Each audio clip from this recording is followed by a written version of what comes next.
Минатонеделната најава за интерпелација денес се реализира. Пратениците на Левица успеа да обезбедат поддршка од пратениците на ВМРО-ДПМНЕ за поднесување интерпелација за работата на спикерот Талат Џафери, кој катастрофално лошо и своеволно го менаџира процесот на закажување седници и процесот на достава на работни материјали. Иако според нашата статистика има над 30 на таксативно наведени причини, ние се одлучивме за 3 главни причини.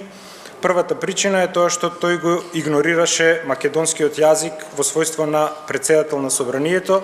и пред Комитетот за надворешни работи при Европскиот парламент зборуваше само на албански јазик, со што го прекрши Уставот во амандманот 5 и членот 2 од Законот за употреба на македонскиот јазик, а со елементи на кривично дело за кое што го повикуваме и основното јавно обвинителство екс официо да поведе постапка.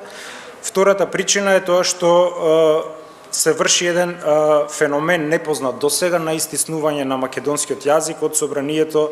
односно од работните материјали кои ни се доставуваат двојазично, што е спротивно и на Уставот и на Деловникот, бидејќи такво право имаат само пратениците кои зборуваат јазик различен од македонскиот јазик, а не сите останати пратеници. И третата главна причина е поради тоа што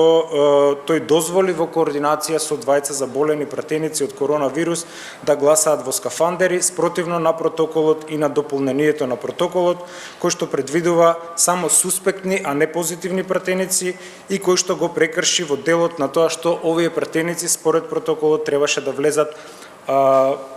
да чекаат во возилото и да влезат последни, а не први во салата. Значи, овие се трите главни причини поради кои што е поднесена интерпелацијата и само да напоменам дека правниот тим на Левица во петокот поднесе и иницијатива за вршење вонреден инспекцијски надзор до секторот за управен надзор во Министерството за култура, кој што согласно закон е надлежен да врши надзор над примената правилна на македонскиот јазик.